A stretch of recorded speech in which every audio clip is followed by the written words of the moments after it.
Jackson. Escaping the pressure right. And he is into the end zone for a Baltimore touchdown. Lamar Jackson, a 6-yard touchdown run. And the Ravens get the upper hand as they're on the board first here this afternoon. This defense, so many things to worry about in the red zone area, but you'd have to almost think that Lamar Jackson running the football, that might be number one. It should be number one, and in this portion of the field where things shrink a little bit because the receivers can't run past anyone because they'll run out of real estate, you should have all eyes on Lamar Jackson when the ball is snapped and try and keep him back in the pocket. Yeah, I don't think that they were surprised he was running it there. They just couldn't stop him, and he ends up in the end zone.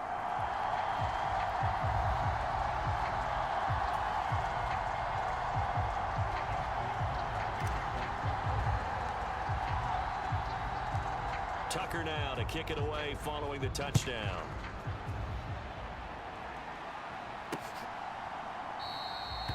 Phillips, he's not going to bring this one out, so they will begin the drive at the 25.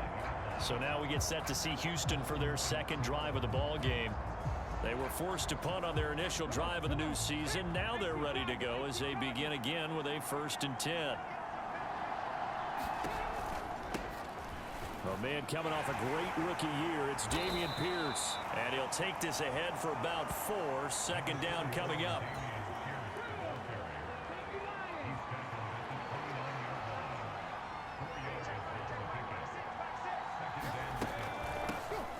They run with the former Buffalo Bill, Devin Singletary. And they get him down, but not before he takes it across the 40-yard line. A fresh set of downs on a gain of 13 there for the Texans.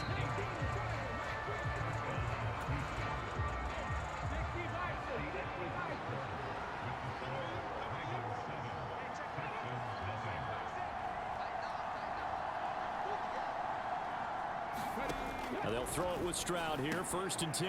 Into heavy traffic, and it's intercepted. Picked up by Marcus Williams.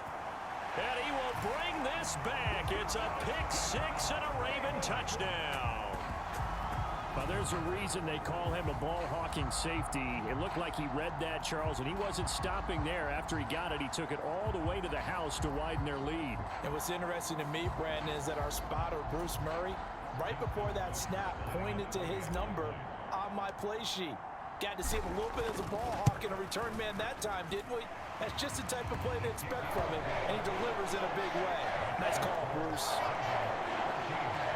So the defense creating some points, not only getting the interception, but then returning it to the end zone for the pick 6. So they throw the pick 6. They'll get another shot at it now as this one's in the air. And this will be a touchback as that sails over the end line.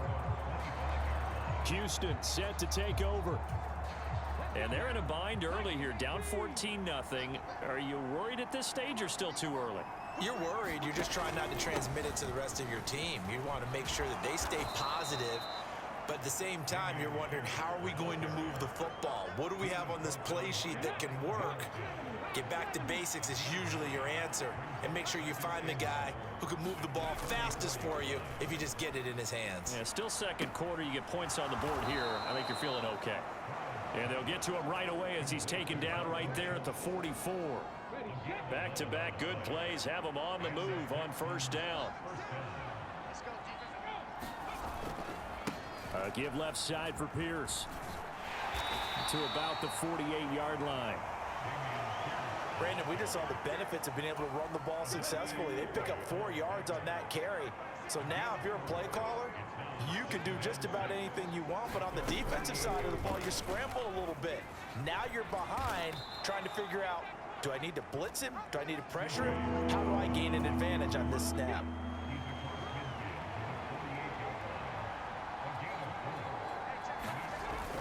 Pierce will try to pick it up. And he won't be close to a 1st down as he runs into a wall right around the line of scrimmage. No gain there on the play, and that's going to leave him with a 4th down. On 4th down, out is the punter, Cameron Johnston, to boot it away. Oh, it's a wobbler here. And no return possible here as they angle this one out of bounds. Ravens offense getting set and ready for this next drive. It's been a good first half so far. They're up 14-0. Points here, they could really put them in command before intermission. Yeah, and it's all well and good what they're seeing and how they're feeling right now. But this is the NFL. How many times have we watched 14-0 leads evaporate and quickly? So how have we seen them combat it? Continue to run your offense, but don't back off at all. Don't start looking at the clock. Don't start thinking about, hey, just take care of the football. Keep attacking. Usually the best way to maintain control. So one play, and they're already just shy of midfield. Play action. Now Jackson. And this is going to be hauled in by the tight end Andrews. And he takes this one down almost all the way to the 30. It's another first down as this time they get an even 20. And that was good protection there. No, that was great protection there because it allowed him to lock in on his receiver. Although I think he was looking for his tight end on the corner route all the way. Nice connection there for a really nice gain. And he's going to get this down near the 20-yard line. Nothing open downfield. He keeps it himself for 11 and a first down. 2 minutes to play first half. It's 14-0. We remind you that coming up in 2 minutes, we'll again head down to visit with Jonathan Coachman in Orlando, back for another year. He'll have scores from around the NFL here on this opening weekend. Flushed out right, and he works his way past the line of scrimmage and then slides to a halt. He'll get 3 yards on the scramble there at second down. They'll try the draw here with Dobbins. 3 yards on the pickup. That's going to set up an interesting third and about 4 to go.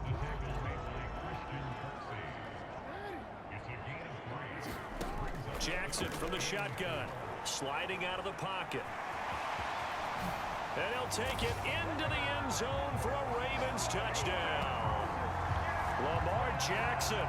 Already his second touchdown here in this opening weekend. And the Ravens are looking good here in the season opener as they're able to extend their lead.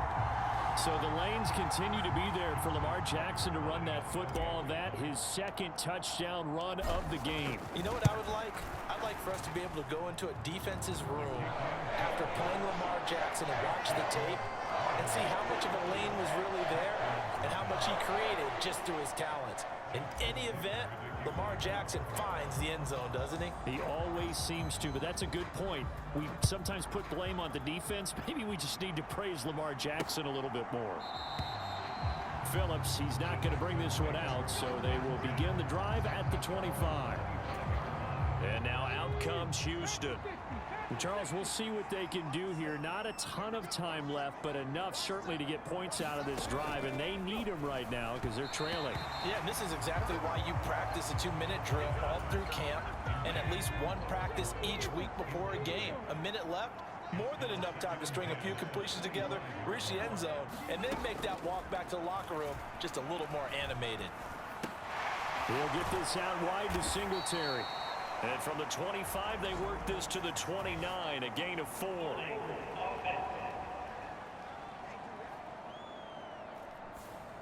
They get the guard out of Georgia Tech, Shaq Mason. They'll come up now on a 2nd and long after the hold. Here's Stroud. That's to the veteran. It's Robert Woods. Now the Texans will burn the first of their timeouts as the clock will stop with 55 seconds to go until halftime.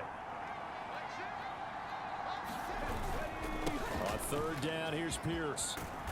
And up to the 35 before they're able to knock him down.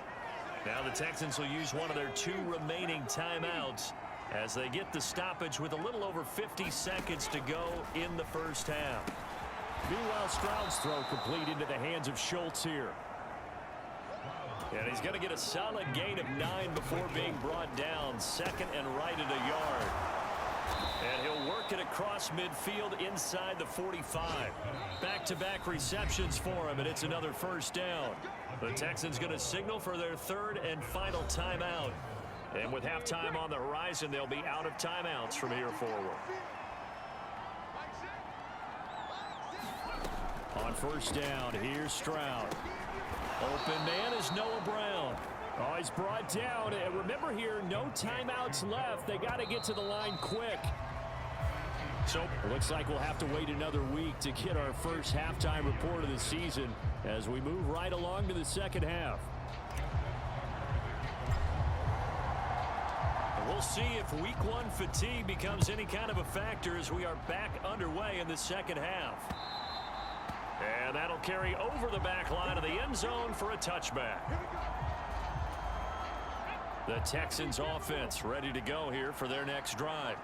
Well, they look up at the scoreboard facing that deficit. A three-score game, Charles, but look, there's plenty of time to go here. The old football cliche that comes to my mind is you can't get it all back at once. They probably need something, though, out of this drive, at least 3 points. Are you trying to say that there's no three-score drive on that play sheet for any of those coordinators? They just don't have it, right? You're trying to get it all back. You know you can't get it back in one drive, but maybe cut into it a little bit as you just suggested. Try and create a little bit of momentum, a little bit of a spark, and then maybe that'll carry over. Line of scrimmage, the 37 on 1st and 10. 1st and 10, it's Pierce. And this time not as successful as he'll get back to the line of scrimmage and no more. No gain on the play there, 2nd down.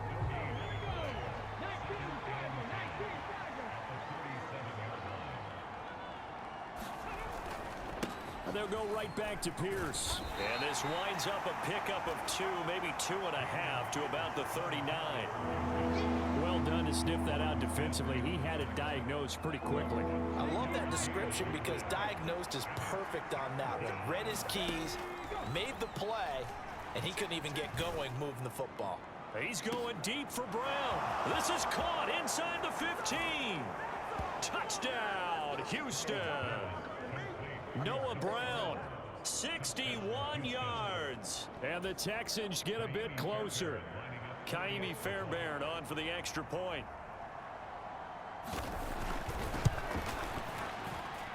It's up, it's good, and that'll cut the lead to 21-7. That time, 75-yard drive, 5 plays. And it results in the Texans finding the end zone. So after the touchdown, here's Fairbairn now to kick it away.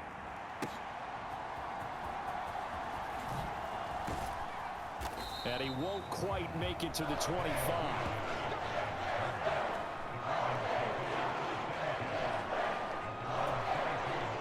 The Baltimore offense at the line, set to get going. And they were terrific in the first half, built up a sizable lead. It's just been cut into a bit following the opening drive score on the other side. But this is a unit that has to be itching to get the football again. You can say that again. They've got to be pretty eager because, let's face it, they've had to sit through halftime, then sit on the sidelines and watch that drive. So you can bet that they're saying, let's get on with this. We got to go out there and get some more points. They'll roll him out right. On the run, he'll let this go deep right side. And that's caught inside the 35. And he'll be brought down with a penalty flag on the field. It was a late decision to throw, and it might have been too late. Yeah, we kind of sensed that one. He got a little too far forward before throwing, and that one will set them back. And remember, the NFL level, being aware of where the line of scrimmage is crucial. And here's the other part. Any part of the quarterback's body that's near that line of scrimmage, he's going to get the benefit of the doubt. So he was clearly over the line. He throws it on the move, but can't connect as that falls incomplete. I know he was trying to get the completion downfield, but the way this game has gone, with a few of the runs he's made along the way, he should have kept the ball and taken it with his feet downfield. That's the big play that shreds it up. I'm a quarterback. I've got to throw it. He bailed out the defense. And that is caught one-handed. Oh, my, he pulled it in. 4th down conversion plays, you usually think 1, 2, 3 yards, maybe 10. Not there. What a huge pickup as the Sticks make a drastic shift forward. Another big play right there, and this is where, as an offense, you can really put the hammer down. You've got a double-digit lead, but those other guys, they've been hanging around. A touchdown.